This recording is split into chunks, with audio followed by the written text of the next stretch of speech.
Larry Kudlow said, "Why aren't any Democrats defending Kamala Harris's crazy price control package?" Because you can't defend it. I won't say I won't say no Democrats are, because you got capers like Roland Martin and people of his ilk defending it, even though we know from history that price controls don't work. It's actually socialism. Um, but we're gonna play this clip. I'm interested to see what he says. I haven't looked at this clip yet. So we'll check it out together. But before we get started, go ahead and hit that like button, share this out so we can get this information out there. Subscribe if you're not already a subscriber, and hit that alarm bell so you know when I'm putting out new stuff. Also, check out my link tree in the description. It has a link to my Patreon. That's where I talk about things that I can't talk about here. Also, follow me on X, where I post my news and thoughts throughout the day there as well. All right, so let's talk about this news. Now, this comes from Fox News, of course. Larry Kudlow, Fox Business, I should say. Two totally different entities, I would say, because Fox News is it has a bunch of rhinos there. Well, at least Fox Business, they keep it G, they keep it conservative. All right, so let's play this clip here. Here we go. All right, folks, why aren't any Democrats defending Kamala's crazy price control package? That's the subject of the riff. So on day 2 at the DNC in Chicago, Michelle and Barack Obama disgraced themselves.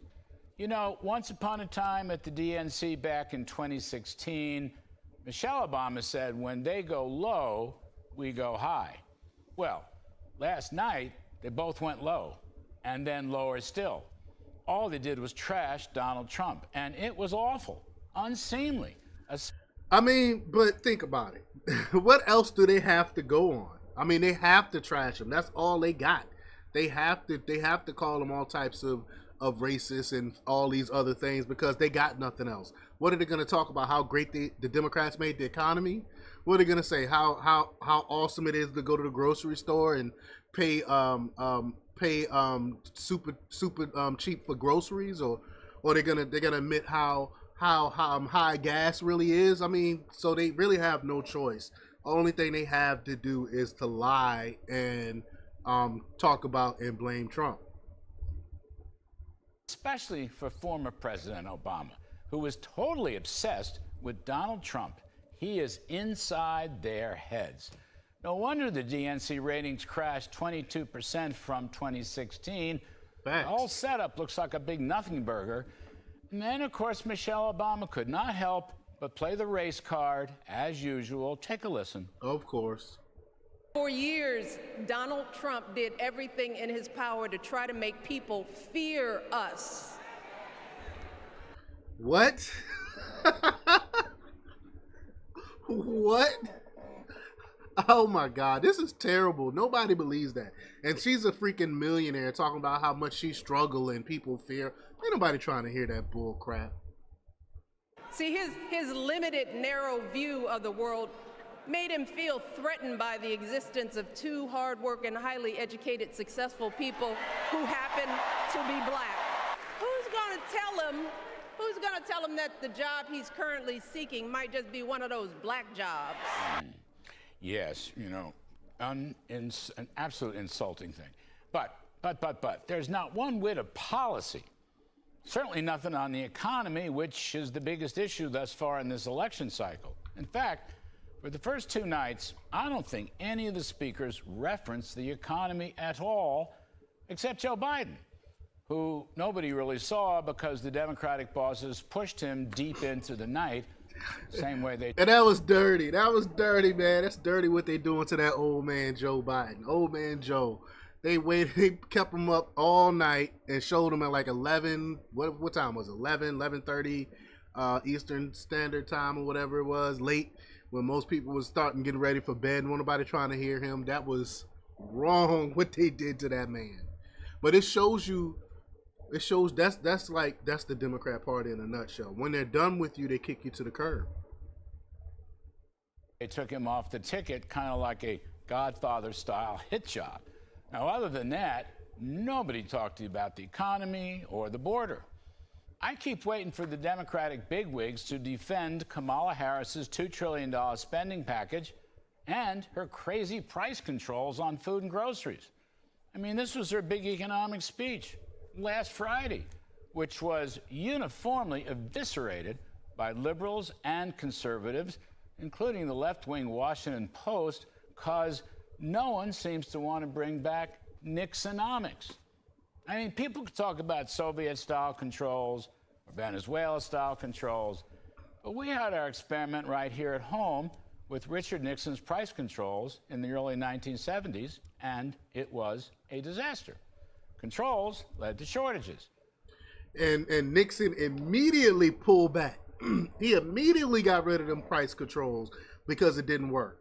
But let me tell you, if the Democrat Party, for God hope they won't, get control of the White House, and Kamala Harris ended up in the White House, and she happened to do this idiotic price control plans, it would destroy the economy, but they will continue on with it because they hate to admit that they were wrong. So they would continue on with this terrible plan, even though they see it destroying families, destroying Americans, because they don't care. They hate. They want to be proven right and stuff like that. So they don't care anything about that. At least Nixon had the forwardall or whatever you would call it to stop it after he noticed that it was actually harming the economy. Again, like I said, the Democrats will just keep pressing on the gas with it. And the price caps are finally... I said forwardall. Wherewithal. That's the word. Wherewithal. blown off, and inflation soared to 15%. Remember Jimmy Carter's gas lines in the late 1970s? Well, when Ronald Reagan finally decontrolled gasoline, oil plunged to around $10 a barrel. But I digress. Back to Kamala's economic policy debut. Suddenly, no one is talking about it. Odd, don't you think? Plus, it was about a $2 trillion spending package with numerous programs paying people not to work, completely goofy national rent controls, and housing subsidies that will, wait for it, actually make housing prices even higher and therefore more unaffordable. So, why did the Obamas defend Kamala's economic plan? Why didn't anybody after 2 days of the convention? Because it's terrible. Is she going to flip-flop again Thursday night when she speaks and say, I really didn't mean it. I said it when I was much younger, 6 days ago. Now I've changed my mind. Kind of like the fracking ban, or decriminalizing illegal immigration, or giving illegals free health care, or abolishing ICE, or defunding the police and the government takeover of health care. She didn't really mean it, right? Flip-flop, flip-flop.